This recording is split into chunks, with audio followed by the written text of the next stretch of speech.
Vocês conhecem a Márcia, né? A Márcia, ela é minha discípula e ela não pôde estar aqui porque ela está estudando, né? Então, aí eu falei pra ela que eu ia gravar e depois eu ia passar pra ela. Bom, ano passado, no começo do ano passado, eu recebi uma direção do Espírito Santo, uma direção profética do Chuck Pierce. Quem frequenta o seminário de batalha espiritual do Bola de Neve já ouviu certamente falar do Chuck Pierce. Ele é um profeta mundialmente conhecido pelas suas palavras proféticas de revelação muito profundas daquilo que é o reino de Deus. E ele postou no Facebook 21 dias de jejum logo no início de setembro, logo no início de janeiro de 2014. E tava tudo em inglês. E eu sou muito fraquinha em inglês, não sei quase nada de inglês, mas eu senti aquilo tão forte pra mim que eu falei, eu quero pra mim, eu vou atrás. Aí eu fui atrás, fiz a tradução, passei pra minha irmã, que fala inglês fluentemente, né? E ela fez a revisão do texto e falou, não, tá certinho, é isso mesmo. Mas é muito profundo. E a direção que o Senhor me deu, na época eu até compartilhei com vocês, né? Que era para fazer, que o Senhor tinha passado para mim, para eu pegar esses 21 dias de jejum e fazer 7 ciclos ao longo de 2014 de 21 dias. Então, 21, mais 21, mais 21, mais, né, 7 vezes. E ao longo de 2014 eu vim fazendo esses ciclos de jejum. E ontem, junto com a igreja, eu iniciei o último ciclo, o sétimo ciclo desses 21 dias.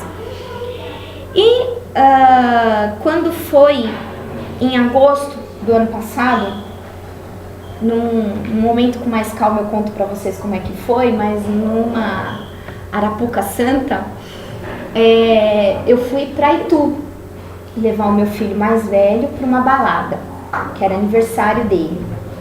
E eu não estava confortável com aquela situação. Orei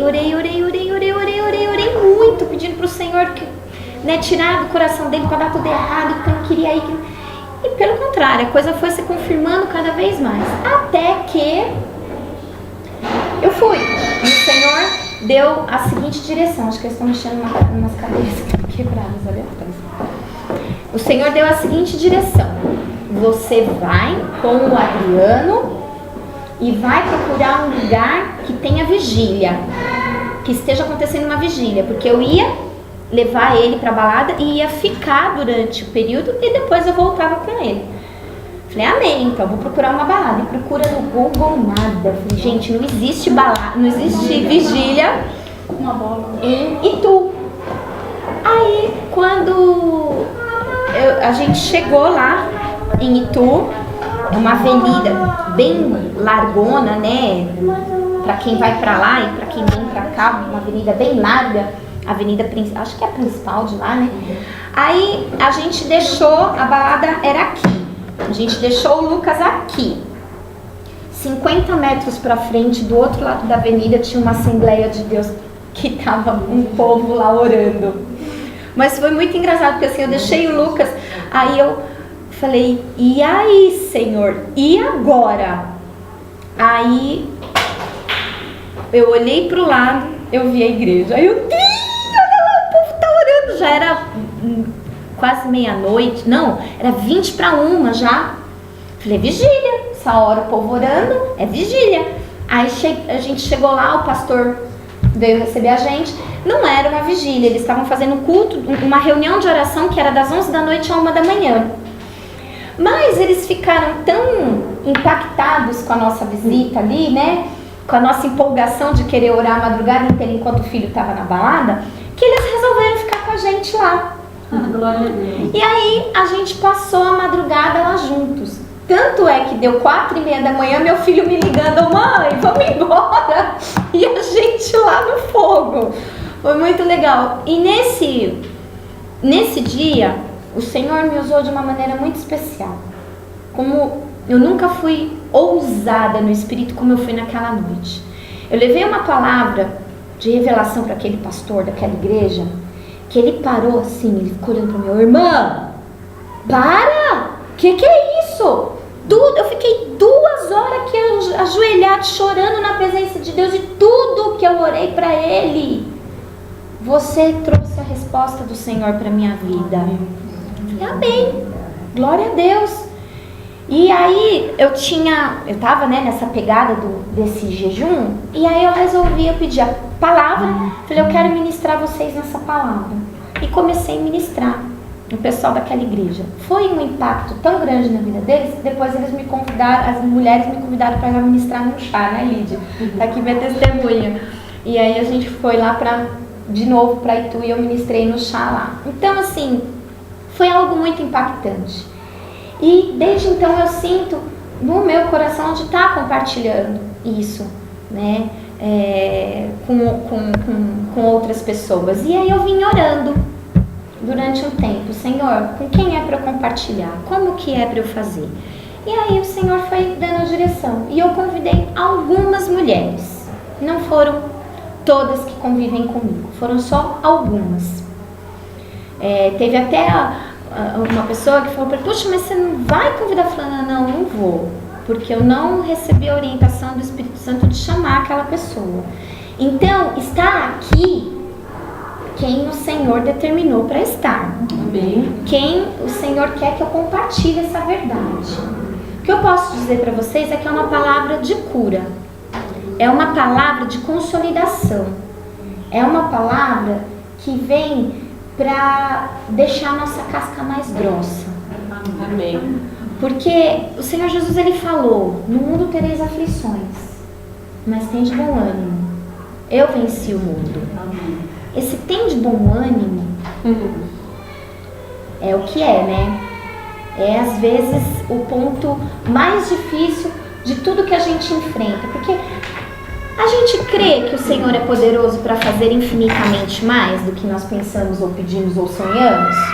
Nós cremos. Nós cremos que tudo é possível ao que crê. Nós cremos que não há impossível ao Senhor. Nós cremos. Mas quando a gente está enfrentando a situação de dificuldade, o grande desafio nosso é passar por essa situação ileso, sem marcas, sem rugas, sem dores. Descansar no Senhor é um dos nossos maiores desafios no nosso dia a dia. Então, isso tudo que eu vou compartilhar com vocês, o Senhor está trabalhando intensamente na minha vida. Eu estou no intensivão do Espírito Santo, que às vezes eu falo: Senhor,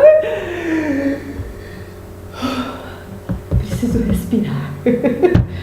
Porque, mas por que o Senhor permite que a gente passe por essas situações? Porque Ele é sádico? Porque Ele gosta de ver a gente sofrer? Porque Ele tem a alegria dele estar na nossa dor? Muito pelo contrário. A alegria do Senhor é a nossa força. Então, a gente precisa praticar algumas verdades da palavra para a gente poder passar por essas lutas intensas com mais suavidade, com menos dor, com menos sofrimento, sair das lutas com menos machucado, sabe? Puxa, Senhor, venci, sabe? Aquela maratonista que chegou.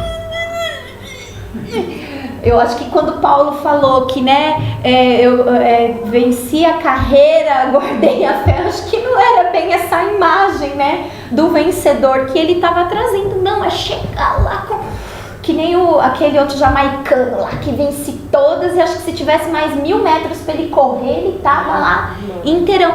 Eu creio que é isso que o Senhor quer para as nossas vidas. Então eu quero compartilhar esses segredos com vocês.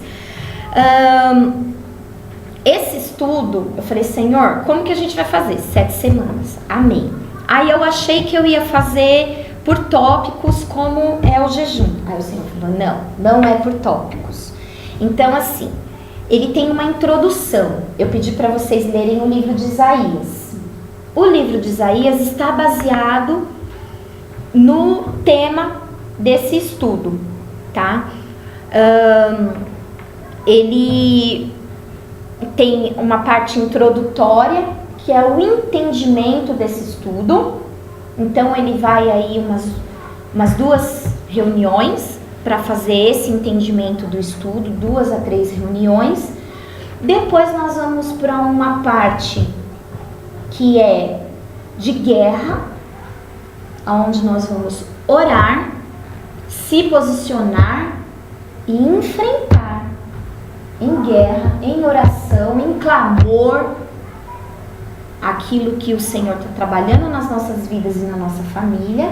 E no final nós vamos fazer o fechamento com um balanço do livro de Isaías. Então, não tenham pressa de ler o livro, também não pode ler muito devagar, porque Isaías tem 63 capítulos, né? Sim, né? Eu comecei a ler. Procura ler na NVI. Na NVI você tem uma visão bem bacana, de um entendimento bem claro do livro de Isaías, e é uma tradução segura, tá? Então, leiam na NVI. Cada capítulo que vocês forem lendo, destaquem um versículo ou um conjunto de versículos daquele capítulo e anotem, tá? Façam isso de todos os capítulos. Aí, no final, nós vamos fazer um apanhadão e trocar ideias e impressões daquilo que foi a leitura do livro de Isaías nas nossas vidas. Amém? Então, como é o tema do nosso grupo do WhatsApp, Celina, você tem WhatsApp? Eu comprei uma porcaria. Não? Tem. Tem que ter o WhatsApp. Até minha mãezinha de 73 anos tem Zap. Na verdade, eu até tinha um motorista. Não sei se vocês viram. Aí, o meu professor de inglês falou que WhatsApp significa fofoca. E eu vejo pessoal todo. Aí eu peguei, passei para frente. Não, irmã, é bênção. Se a gente sabe usar com sabedoria, né? Todo site começa com www, é o 666 número da besta, nem por isso a gente deixou de usar a internet. Amém. Amém. Que o Senhor tenha misericórdia de nós, né? Essa Simone fala porque minhas mães são então é bom, porque ajuda a gente a se comunicar com as pessoas, né? Então, assim, como é o tema do nosso grupo, é sobre o novo. O novo de Deus na nossa vida. Mas que novo é esse do Senhor para a nossa vida? Então é isso que eu quero compartilhar com vocês sobre o novo de Deus. Bom, nós vamos, como é um estudo, então vocês estejam com a Bíblia de vocês. Nós vamos passear pela Bíblia, tá? São vários textos bíblicos que nós vamos estar lendo. Já peguem aí a Bíblia de vocês e abram, por favor, Isaías 41:10. Nossa. Depois no final compartilha. Tá bom. Isaías, eu esqueci minha Bíblia, gente, perdão, tá? Isaías 41:10. Mas eu acho que eu vou aqui no meu celular também. Isaías 41:10. Isso, quem abriu, leia. Não temas, porque eu sou contigo. Não te assombres, porque eu sou teu Deus. Eu te fortaleço e te ajudo, te sustento com a minha destra fiel. Lindo, lindo esse texto, né? Posso fazer um comentário sobre isso? Fala. Isso me toca muito. Né? Quando você falou que a Silvia começaria, sim, porque quando aconteceu tudo aquilo na minha vida, que você já sabe, eu era católica, né? Eu me lembro bem mal de cada pessoa que chegava lá, porque e é conforto, sabe? Que é conforto. Aí eu falava, olha pra mim, minha família foi evangélica, eu olha que bom. Aí, por exemplo, isso aí, não temos que estar contigo. Sempre Isaías. E vinha um outro que não tinha nada a ver, eu queria abrir no mesmo local. Eles abriram. Amém. Era o Espírito Santo. Isso me toca muito quando eu leio Isaías. Aí acabei por ler todinho o livro de Isaías e tentar acompanhar sempre na minha vida, nesse período que eu estava passando. Eu muito li o livro de Isaías. Amém. Então o Senhor vai trazer para você muitas verdades daquilo que já está incubado dentro do seu coração. Eu vou ler para vocês uma versão que é da Bíblia Amplificada. Essa Bíblia ainda não tem em português. Eu estou orando muito para que alguém traduza, porque é uma versão que os americanos têm usado muito. Por isso não tema, pois estou com você. Não olhe ao seu redor em terror e fique desanimado, porque eu sou o teu Deus. Eu te fortalecerei nas dificuldades mais difíceis. Sim, eu o ajudarei. Eu vou segurá-lo e preservá-lo com minha vitoriosa mão direita de retidão e justiça. Então essa é a palavra rema do nosso estudo. É através dessa confiança, dessa segurança que o Senhor transmite para nós nesse texto que nós vamos caminhar nessas verdades, tá? O livro de Isaías, ele fala muito sobre a videira, né, a vinha, e fala sobre o vinho novo de Deus. Quando a gente pensa em vinho novo, qual é o texto bíblico que a gente associa do vinho novo? Mas coloca vinho novo em odres velhos, porque o velho vai se romper. Isso, é Mateus, tem Mateus, Lucas e Marcos. Tem essa passagem, Jesus ele falando que não se deita vinho novo em odres velhos. É exatamente esse contexto, tá? O vinho novo, ele tem um significado espiritual. O odre novo também tem um significado espiritual. Só que um não está separado do outro.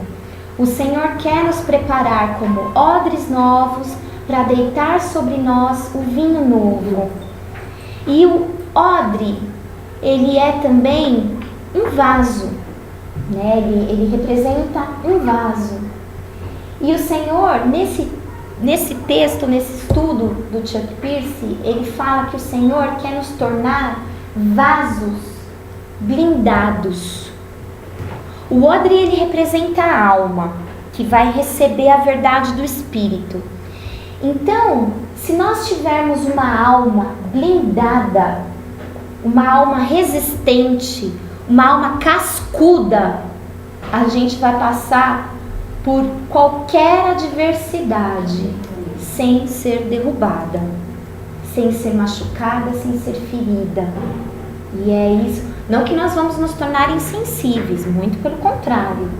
Mas nós não vamos deixar que as circunstâncias que roubem aquilo que é a verdade de Deus para a nossa vida nos atinjam, tá?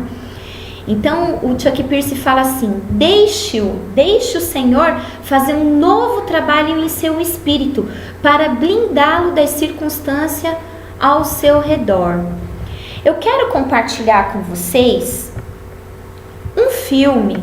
Talvez vocês já tenham assistido, por isso que eu conectei o computador aqui, tá? Talvez vocês já tenham assistido esse filme. É uma campanha, uma peça publicitária da Dove, mas ela é linda demais. Quando eu vi a primeira vez eu chorei. E eu quero compartilhar com vocês porque ela tem uma verdade muito profunda.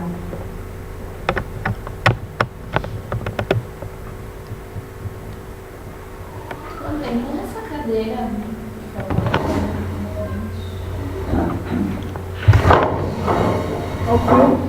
Ah, como assim? Meu bem. Abre aí. Peraí, deixa eu abrir esse aqui, que nesse aqui vai.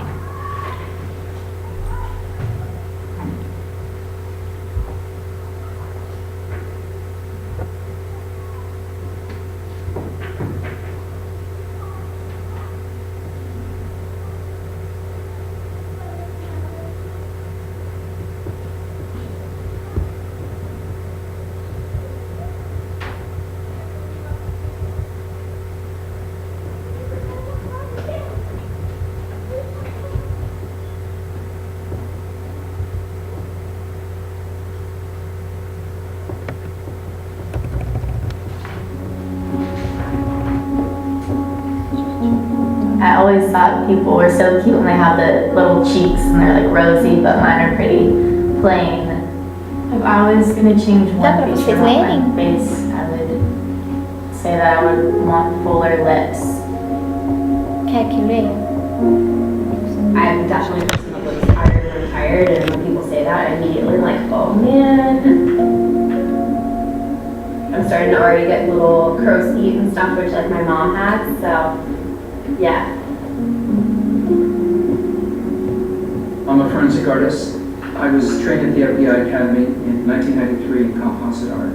Worked for the San Jose Police Department as the police artist from 1995 to 2011. We didn't really know what we were doing, so that was nerve-wracking for everyone. I showed up to a place I'd never been and walked into this big warehouse, and at the very end there was a guy with his back to me with a drafting board. I had a curtain separating me so that I don't see it. We'll begin. First of all, tell me about your hair. Brown, long, I guess a little bit past my shoulders.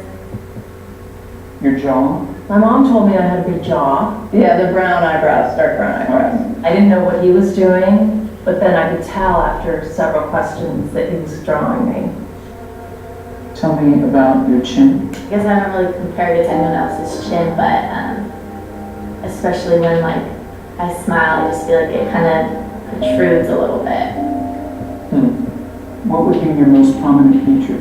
Kind of have a fat, rounder face. The older I've gotten, the more freckles I've gotten. You sort of realize, oh man, now I have to talk about myself and think about my looks.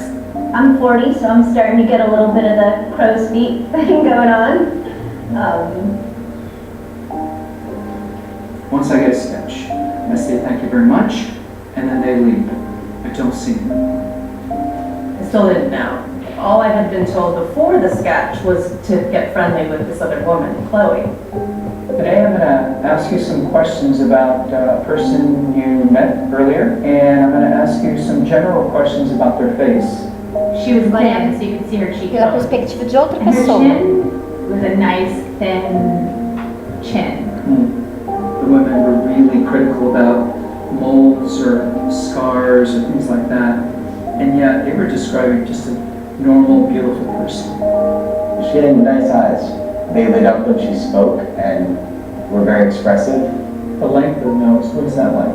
It's short. Short. Yeah, cute nose. Her face was fairly thin. She had blue eyes, very nice blue eye. Okay.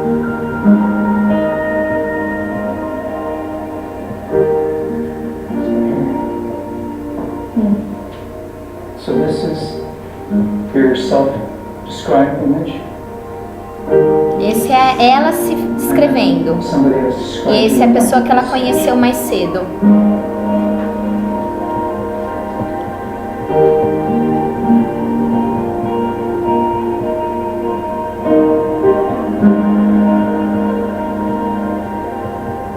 I have this whole thing about having dark circles and crow's feet around my eyes, and that was not part of the sketch at all that the stranger did. The stranger's was a little more like gentle.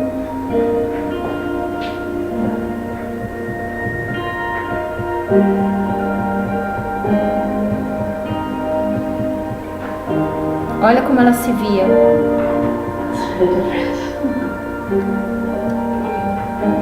Just very straight.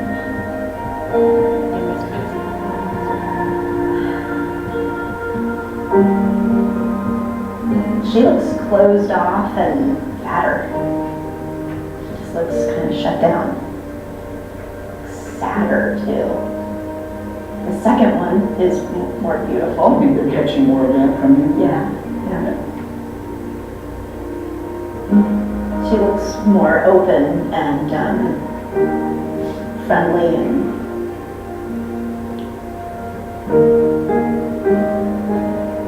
happy. I've come a long way in how I see myself, but I think I still have some way to go.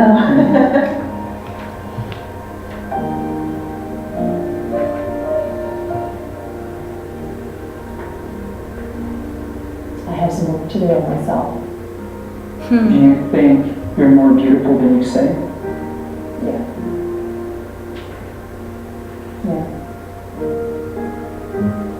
Chloe's perception was so clearly different. Her picture looked like somebody I thought I would want to talk to and be friends with, like a happy, light, much younger, much brighter person. It's troubling. I should be more grateful of my natural beauty. It impacts the choices and the friends that we make, the jobs we apply for, how we treat our children. Olha que forte isso. It couldn't be more critical to your happiness.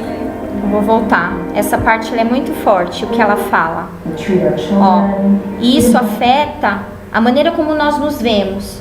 Isso afeta as escolhas e os amigos que fazemos, os empregos a que nos candidatamos, como tratamos nossas crianças. Isso afeta tudo. It's everything. It couldn't be more critical to your happiness.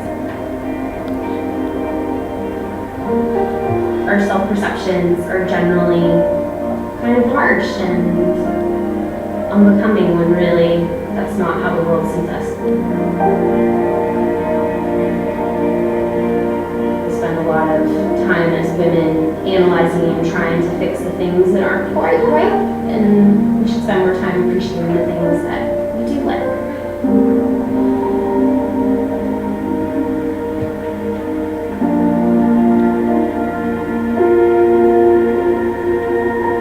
Você é mais bonita do que pensa. Eu vou mandar depois esse vídeo no WhatsApp para vocês. Lindo, não é? É muito lindo. E ele tem uma verdade muito profunda, que a maneira como nós nos vemos, como nós enxergamos a realidade à nossa volta, afeta tudo.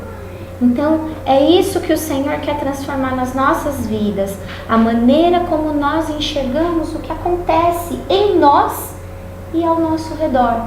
Se nós não enxergarmos o que está acontecendo pela ótica do Senhor, através da palavra, da verdade da palavra, a gente sempre vai percorrer o caminho mais difícil, o caminho mais dolorido, o caminho mais desgastante. Eu creio que nós chegamos num ponto na nossa vida, hoje, né, que não dá mais, primeiro que nunca deu, agora menos ainda dá para brincar de ser crente. Ou a gente assume uma posição séria mesmo diante do Senhor, de uma vida no altar, de uma vida consagrada, de santidade, de viver a palavra, ou o inferno atropela a gente. E a gente acaba apostatando e se desviando, porque não dá mais para ser um crente mais ou menos. A gente tem que viver, porque as lutas que a gente tem enfrentado são lutas muito intensas, tá? Então, como que o Senhor nos vê? O Senhor é aquela pessoa que descreveu a outra.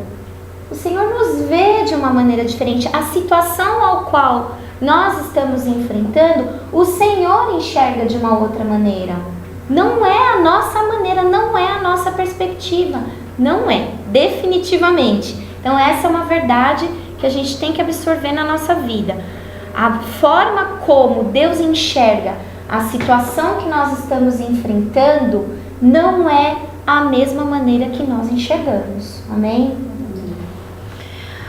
Como vemos as circunstâncias ao nosso redor? A maneira como vemos determina se vencemos ou perdemos, se somos vencedoras ou se somos vencidas diante das circunstâncias.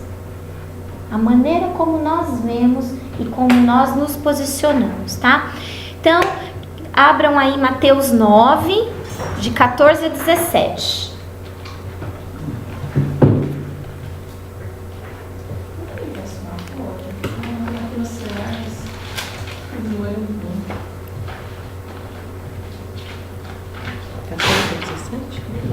Nove, de 14 a 17. Quem abriu pode ler.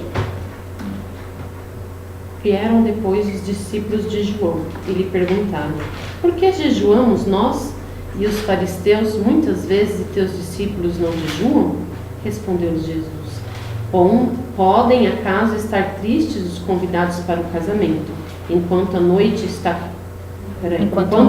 está com eles?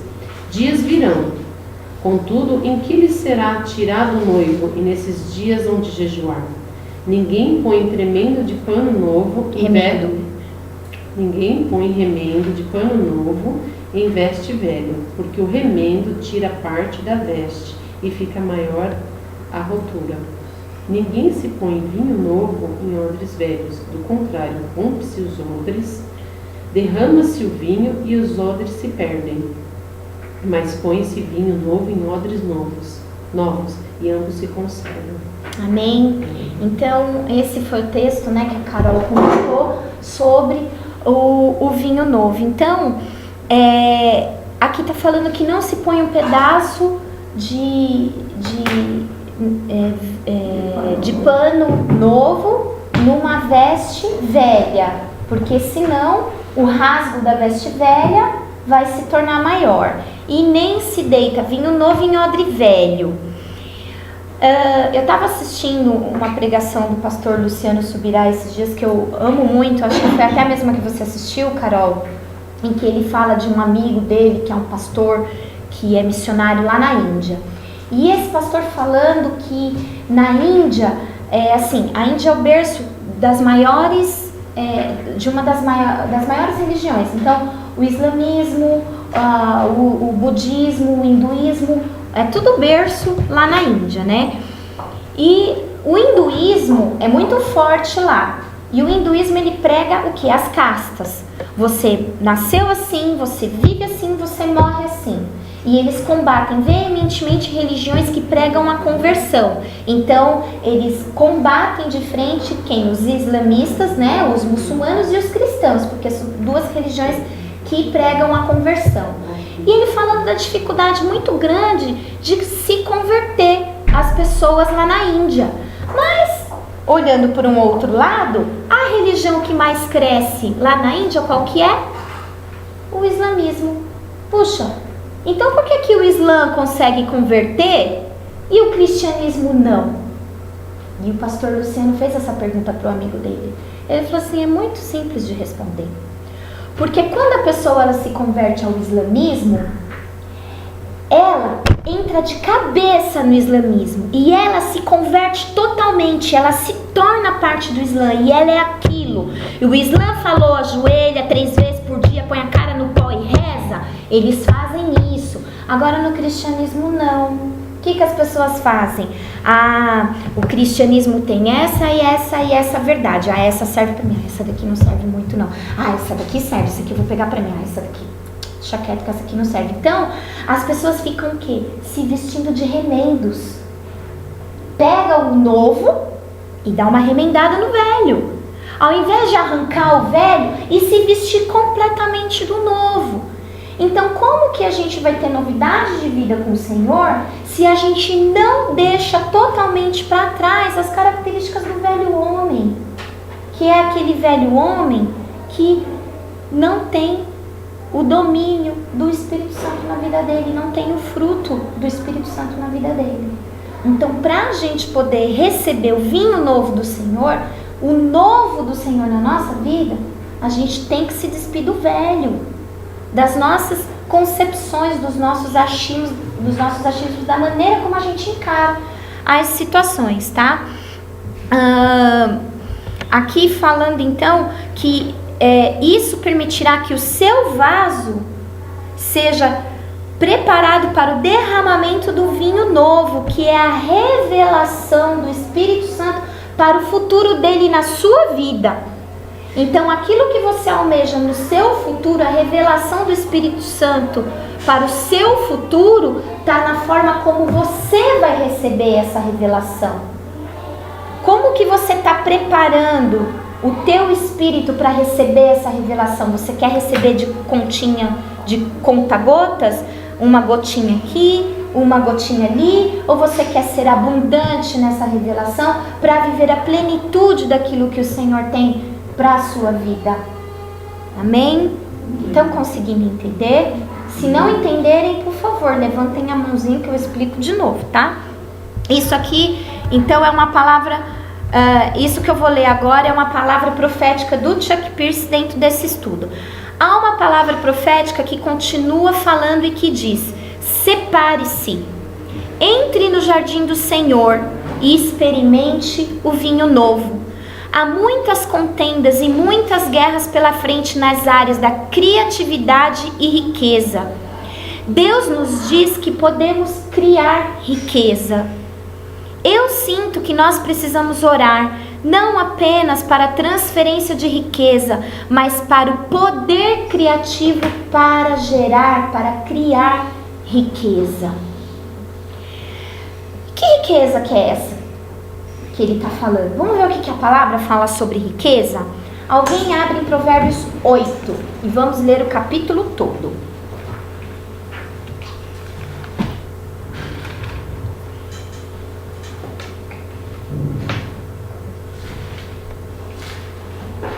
Quem abriu pode ler.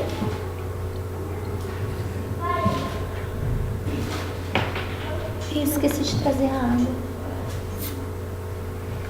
Não clama porventura a sabedoria, o entendimento não faz ouvir a sua voz. No cimo das alturas, junto ao caminho, nas encruzilhadas das veredas, ela se coloca, junto às portas, a entrada da cidade, a entrada das portas está gritando.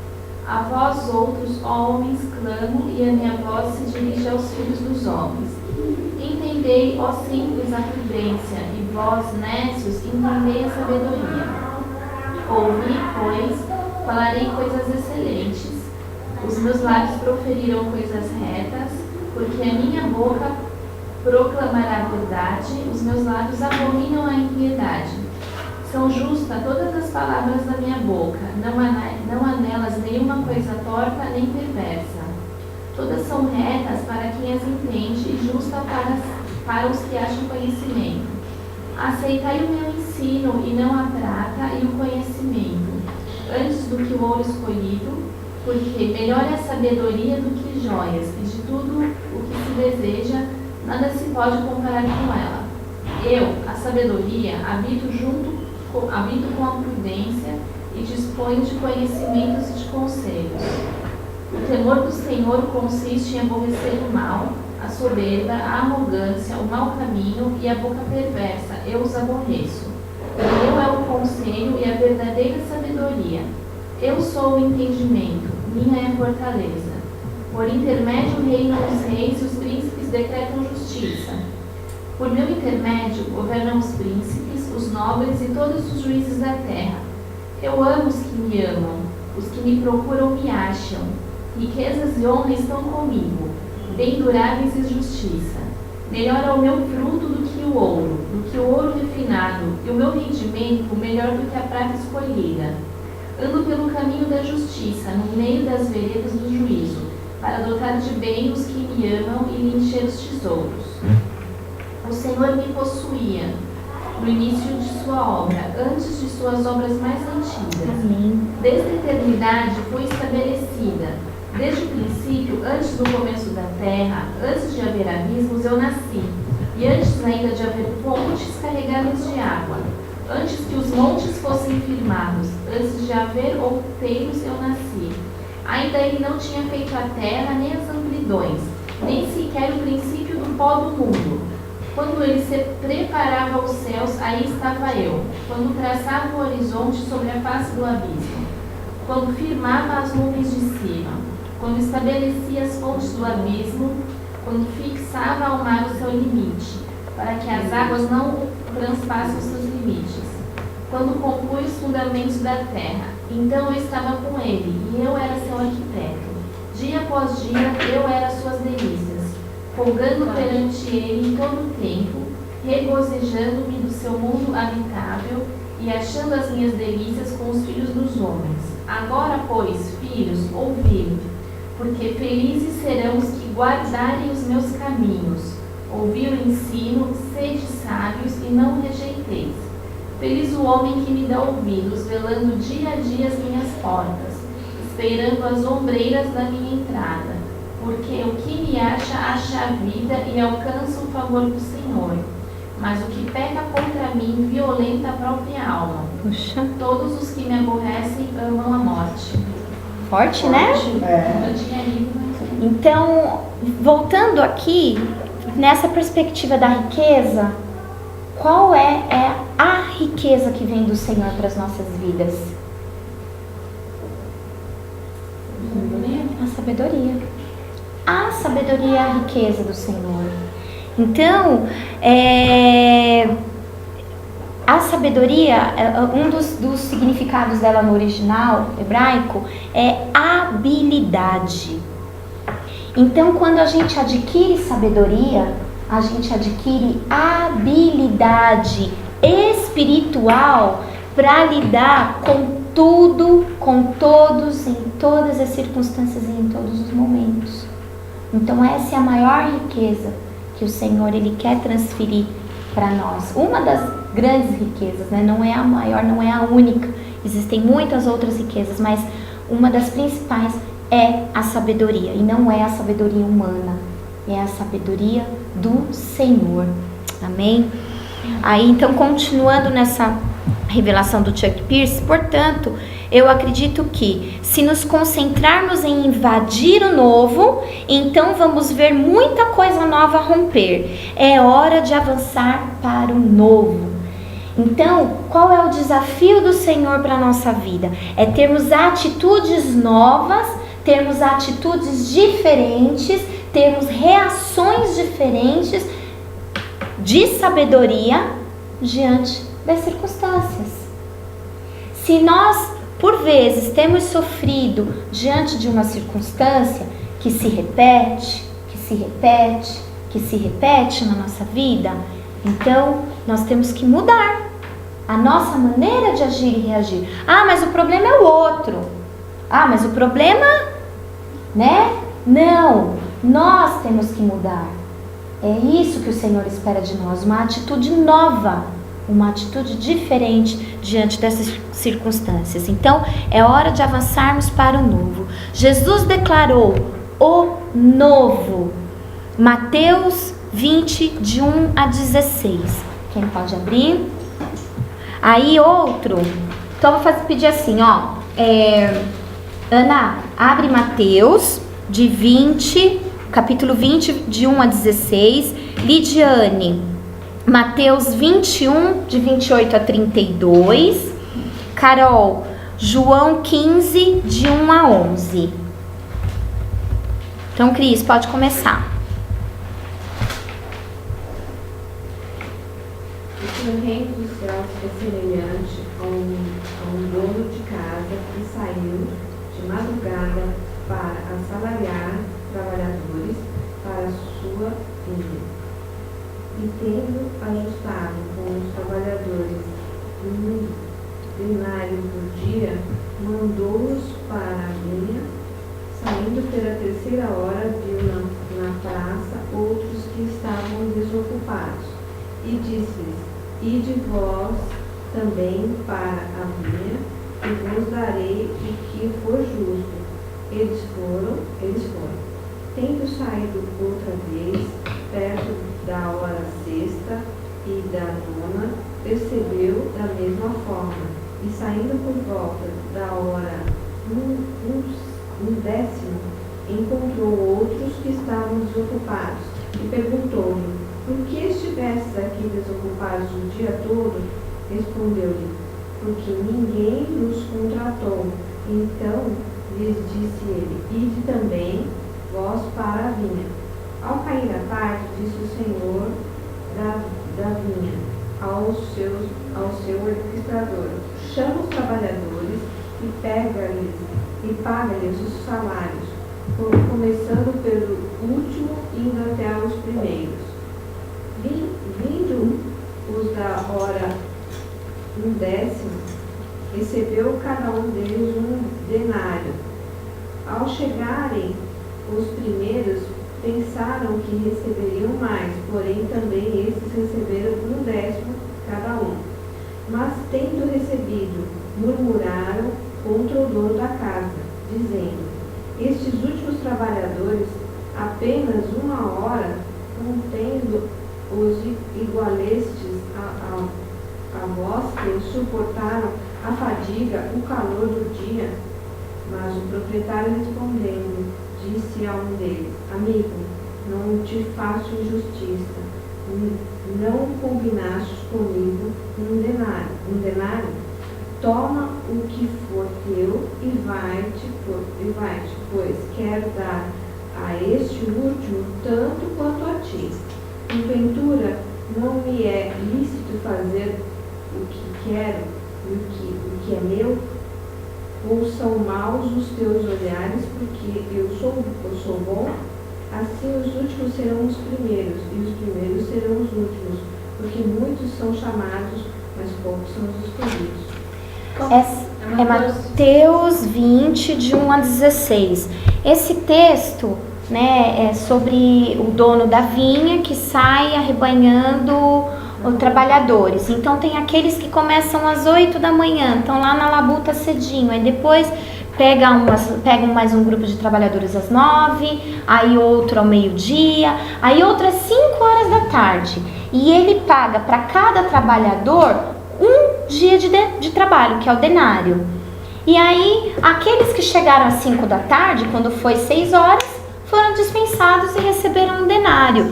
Aí os que estavam desde de manhã cedo começaram a reclamar: poxa, mas a gente que ficou aqui no sol o dia inteiro, eles vão receber a mesma coisa que a gente? E o senhor, dono da vinha, fala: ué, não foi esse o combinado? Do que você está reclamando? Eu estou pagando para você um dia de trabalho e eu sou o dono. Eu faço o que eu quero, como que eu quero. Eu defino aqui as regras do jogo. Você aceitou? Então fica quieto aí na tua. E dá licença que eu tenho que pagar o outro, que eu vou dispensar ele antes de você.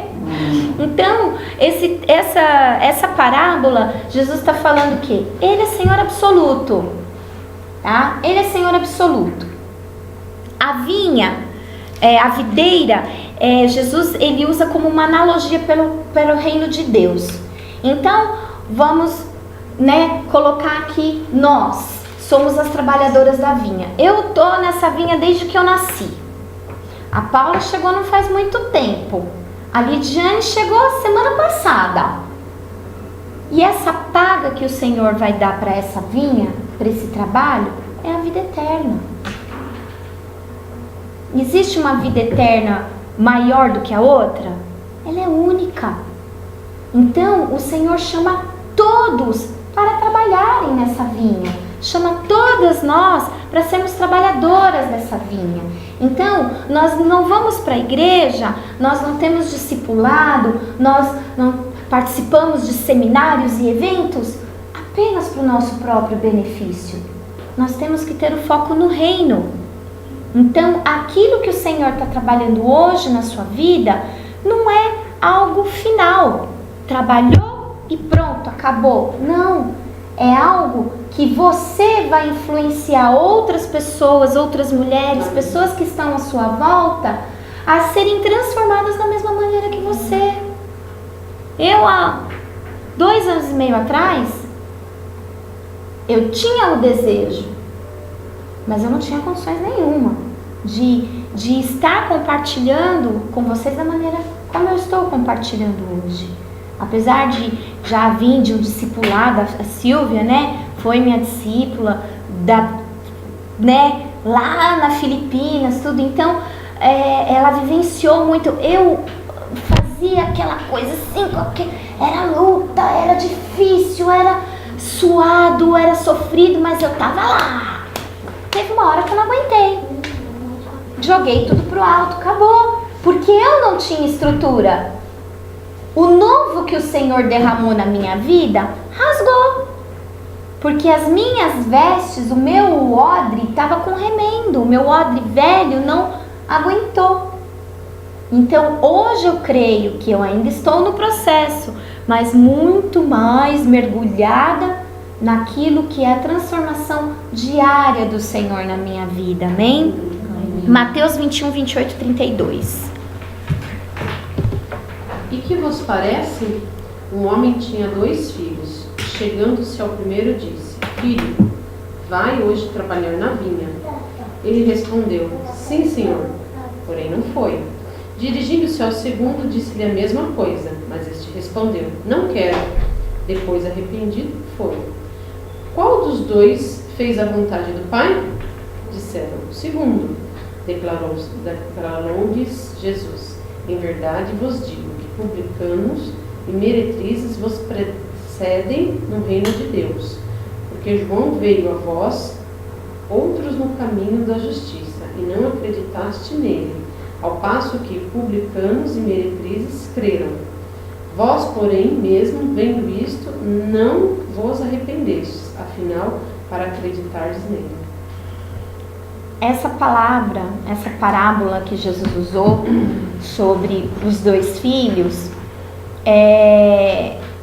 os dois estão na presença do Pai. E o Senhor mandou um ir. E o outro disse: ah, pai, eu vou. Só que ele não foi. E o outro disse: ah, pai, enche o saco. Mas ele se arrependeu e foi. Então, esse texto, a palavra-chave é o arrependimento. Para a gente poder entrar no reino de Deus, para a gente se vestir do novo, nós temos que entrar no reino. A gente tem que mergulhar no reino, para que o reino flua em nós. E para nós entrarmos no reino, a porta da entrada é o arrependimento. Porque não adianta a gente falar uma coisa, e a Bíblia fala, né, que não é para mentir. Eu não minto. Aí você vira as costas e está mentindo para aquele que está do seu lado. Isso não é viver o reino. Não tem arrependimento. Então, uma dos requisitos para a gente trocar o velho pelo novo é o arrependimento. É reconhecer aquilo que há em nós, que é necessário mudança, e realmente se abrir para essa mudança. João 15, de 1 a 11. Eu sou a videira verdadeira e meu pai é o agricultor. Todo ramo que estando em mim não der frutos, ele o corta, e todo que dá fruto limpa, para que produza mais fruto ainda. Já estáis limpos pela palavra que vos tenho falado. Permanecei em mim e eu permanecerei em vós. Como não pode o ramo produzir fruto de si mesmo, se não permanecer na videira? Assim nem vós o podeis dar, se não permanecerdes em mim. Eu sou a videira, vós os ramos. Quem permanece em mim e eu nele, esse dá muito fruto, porque sem mim nada podeis fazer. Se alguém não permanecer em mim, será lançado fora, a semelhança do ramo, e secará, e o apanham, lançam no fogo e o queimam. Se permanecerdes em mim e as minhas palavras permanecerem em vós, pedirei o que quiserdes e vos será feito. Nisto é glorificado meu Pai, em que deis muito fruto, e assim vos tornareis meus discípulos. Como o Pai me amou, também eu vos amei, permanecerei no meu amor. Se guardardes os meus mandamentos, permanecereis no meu amor, assim como também eu tenho guardado os mandamentos de meu Pai, e no seu amor permaneço. Tenho-vos dito essas coisas para que o meu gozo seja entre vós e o vosso gozo seja completo. Amém. Esse texto ele é muito claro em si, né? Não tem muita explicação, porque ele é em si a essência daquilo que é o reino. Viver na verdade, enxertados na videira que é Jesus, dar fruto através de Jesus, ter comunhão através de Jesus, amar a Jesus, fazer a vontade do Pai. Esse é o princípio do reino. Então é isso que nós temos que buscar na nossa vida. Só que a videira, né? A videira, para nós podermos produzir o fruto, qual que é o fruto da videira? A uva. Para nós produzirmos a uva, e através da uva é que vem o vinho. Existe um processo. E é esse processo que o Senhor quer destrinchar na nossa vida, para a gente poder realmente ficar cascuda diante das situações e não melindrosas, não manhosas diante das circunstâncias. Então, uma das melhores descrições para entrar no novo vem de Mateus 9,17, que a Carol leu. Nem se põe vinho novo... Não, quem leu foi a Bom, enfim, alguém que leu. Nem se põe vinho novo em odres velhos. Se o fizer, os odres se arrebentarão. O vinho se derramará e os odres se estragarão. Pelo contrário, põe-se vinho novo em odres novos e ambos se conservam. O Senhor está tratando, essa passagem, como a gente leu, o contexto qual que era? Jesus estava passando lá pelo caminho e encontrou os publicanos. Quem que eram os publicanos? Os cobradores de impostos.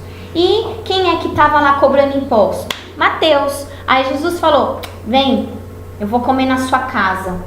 Aí Mateus foi com Jesus e seus discípulos, mais os outros publicanos, mais os fariseus e mais os discípulos de João. Então foi aquele banquete, aquela mesa posta. Aí começou um tititi, tetetê, tatatá, e porque esse pode, porque que aquele não pode, porque que esse faz assim, porque que aquele faz assado, e porque isso, porque aquilo, discutindo algumas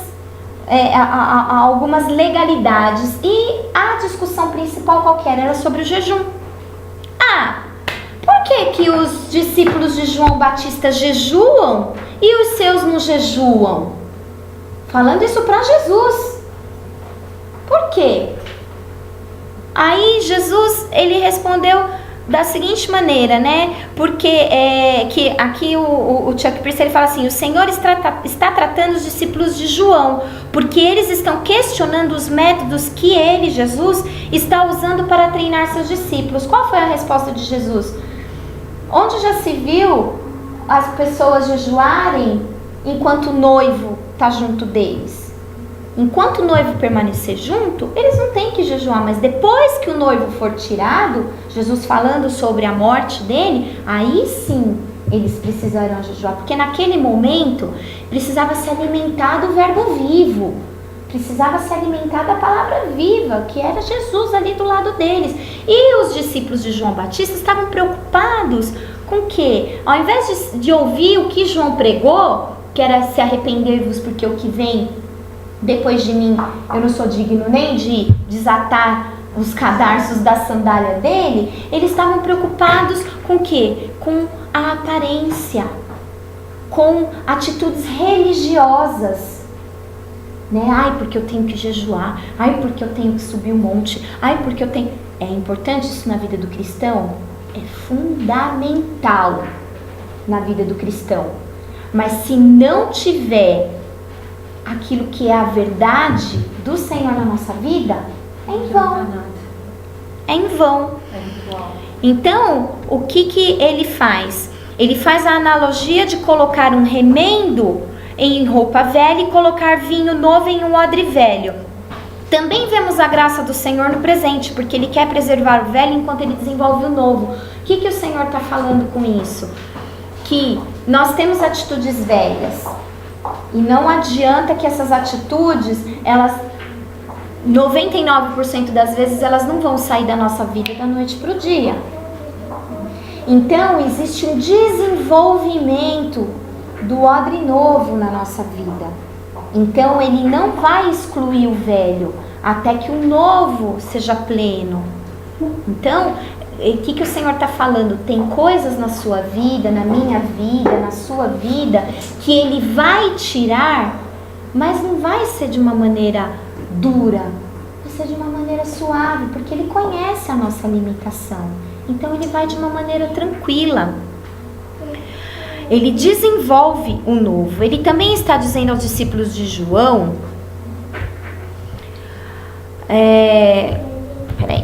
está dizendo aos discípulos de João, não me limite apenas no que João fez. Vocês não podem, porque João ele pregou o Messias, mas vocês não podem ver o Messias pela visão de João. Não me limite ao que João fez. Eu me movo em um novo e vivo caminho. Era Jesus mostrando para os discípulos ali de João Batista que ele, como Messias, como o Filho de Deus, ele estava trazendo novos conceitos, novas estruturas. E não era para ser julgado de acordo com a visão do que era a lei de Moisés. Por isso, através dessa analogia, ele revela que irá desenvolver vinho novo. E ele vai desenvolver uma estrutura nova para o vinho. Então, é algo simultâneo. Nós vamos receber o vinho, esse vinho ele vai fluir de dentro de nós através do Espírito Santo, mas ao mesmo tempo o Senhor vai moldando essa estrutura para poder receber esse vinho. Amém? Ele revela que irá desenvolver o vinho novo e ele vai desenvolver uma nova estrutura para o vinho. Vinho é uma bebida feita da fermentação de uvas. Uvas cresceram por toda a Palestina antiga. Precisamos entender o ciclo da videira para conhecer o agir de Deus em nossa vida. Eu vou deixar essa parte para a semana que vem, para a gente começar a estudar o ciclo do vinho. Eu até peguei um material de um site que é especialista, que acho que é o site mais conhecido nessa parte de vinicultura. E tem lá toda uma profilaxia do vinho, do passo a passo do vinho. E tá tudo, vocês vão ver que tá tudo relacionado a isso que o Senhor quer trabalhar na nossa vida. Então, a partir da semana que vem, a gente vai estar conhecendo mais a fundo e vendo pela perspectiva espiritual aquilo que o Senhor quer fazer na nossa vida, aquilo que Ele vai fazer na nossa vida, daquelas de nós que estão realmente dispostas a permitir o Senhor pisar, esmagar, tirar o caldo, fermentar e produzir o vinho, que é, como dizem por aí, né, na linguagem popular, que o vinho é o néctar dos deuses, né? Mas para o Senhor o vinho novo é a presença do próprio Jesus em nossas vidas. Amém? Alguma pergunta? Então vamos estar orando para a gente encerrar. Posso fazer uma observação? Claro. Quando você leu aquele trecho de Mateus 21, de 21 a 32, que você falou do arrependimento, né, do filho que o pai falou para fazer lá e eu pensei muito assim, que além do arrependimento é necessário que você tenha uma ação, né? E essa ação às vezes requer que a gente tenha um tipo de comportamento que a gente não queira ter. Nós como humano, a gente eu quero fazer isso. É da mesma maneira que o filho fez, ele não, tá, mas o meu pai está pedindo, eu vou obedecer. E às vezes o Senhor, ele se orgulha dessa atitude nossa. A gente está querendo fazer um monte de coisa, mas a gente já se arrependeu, né, das coisas. A gente vou ter uma ação, né, uma ação de fé, uma atitude. Amém. De não agir como eu estava agindo antes. Isso, né? É uma mudança mesmo de atitude. Em cima dessa mudança isso. de mente vem a mudança de atitude. Isso, exatamente, porque se a gente se arrepende e não toma uma atitude, é o quê? É um remorso. É um remorso, é uma culpa, é algo que passa. Agora, quando a gente toma mesmo essa posição, esse posicionamento de mudança de atitude, é realmente a atitude de arrependimento. Um falou que ia, mas não foi. O outro disse que não ia, mas ele mudou a atitude dele, ao contrário do que ele tinha dito, e ele foi e obedeceu ao Pai. O verdadeiro arrependimento é isso, né? É você se arrepender e mudar a atitude. É o que a Martini fala, né? Da metanoia, né? Você muda sua mente, consequentemente, na psicologia a gente estuda isso, né? Consequentemente, você começa a pensar diferente e ter atitudes. No meu e-mail eu tenho uma frasezinha, agora eu não me lembro. Plante um pensamento, colhe uma atitude, plante uma atitude, colha são passos a passos que leva até um ponto final, que é uma mudança mesmo de cultura. Depois eu vou passar para vocês também no WhatsApp, porque quando eu li essa frase eu falei, é isso, aí até coloquei na minha assinatura da empresa. Mas vamos estar orando. Alguém gostaria de fazer essa oração? Não. Querido e maravilhoso Deus, eterno Pai, grande, maravilhoso Deus. Muito obrigada, Senhor, porque o Senhor esteve aqui conosco, Pai. Muito obrigada, Senhor Deus, porque pelos olhos da fé já posso ver a sua grande obra em nossas vidas. Pai. Amém. Deus, Pai de amor, eu agradeço, Senhor Deus, por tudo que o Senhor derramou através da vida da Andréia, Senhor Deus, sobre nós. Deus, Pai de amor, eu peço que esse vinho novo, que essa unção nova que está sendo derramada, Senhor Deus, ela venha para nós e que ela saia de nós para outras pessoas. Amém. Nós possamos ser, Senhor Deus, esse óleo que vai derramar em outros seres, meu Deus. Amém. Naqueles que o Senhor trouxer até nós, Pai. Amém. Muito obrigada, Deus, por tudo que o Senhor realizou aqui, por tudo que o Senhor vai fazer aqui nas nossas vidas. Eu te agradeço, Senhor Deus, porque o Senhor começou com Isaías 41:10. Muito obrigada por isso, Senhor Deus, porque foi para mim uma confirmação, Senhor Deus. Amém. Porque no meu início, na minha caminhada contigo, começou com essa passagem. E houve uma transformação. E eu creio, Senhor Deus, que isso é um sinal para as transformações que irão acontecer no decorrer desse ano. Muito obrigada, Deus Pai Todo-Poderoso, por tudo que o Senhor está fazendo aqui, por tudo que o Senhor vai fazer, pelas pessoas que aqui estão, pelas pessoas que não puderam estar aqui, Senhor Deus. Pai, eu não sei qual é o desejo do coração de cada uma das suas filhas que estão aqui, Senhor Deus. Mas o nosso maior desejo, Senhor Deus, é sermos usadas por Ti. Amém. Então, Senhor, eu peço, sempre tenho orado, Senhor Deus, de acordo com as minhas petições, como se eu fosse o agente. Mas dessa vez, Senhor Deus, eu quero orar de uma forma diferente. Eu quero orar que seja feita de acordo com a Tua vontade. Amém. Em nossas vidas. Porque o Teu propósito sobre as nossas vidas, Pai, ele já foi escrito, e ele é perfeito e verdadeiro. Que nós consigamos, através dessas reuniões, Senhor Deus, descobrir qual é a Sua vontade para nós no mundo. Amém. Muito obrigada por tudo, Pai, e que o Senhor nos leve em segurança para casa, Pai, e que possamos também, Senhor Deus, durante a semana, Pai, estarmos ligados a Ti. Amém. E que nos seja, Senhor Deus, como já foi falado, da sabedoria, revelado qual é a Tua vontade, os Teus desígnios sobre as nossas vidas. Muito obrigada, Deus Pai Todo-Poderoso, por esse momento, Senhor. Como diz a Tua palavra, a nossa alegria está em Ti. Amém. Em nossos corações, eu creio que será iluminado hoje, por estar recebendo esta palavra e pela Tua presença neste lugar. Amém. Amém. Glória a Deus.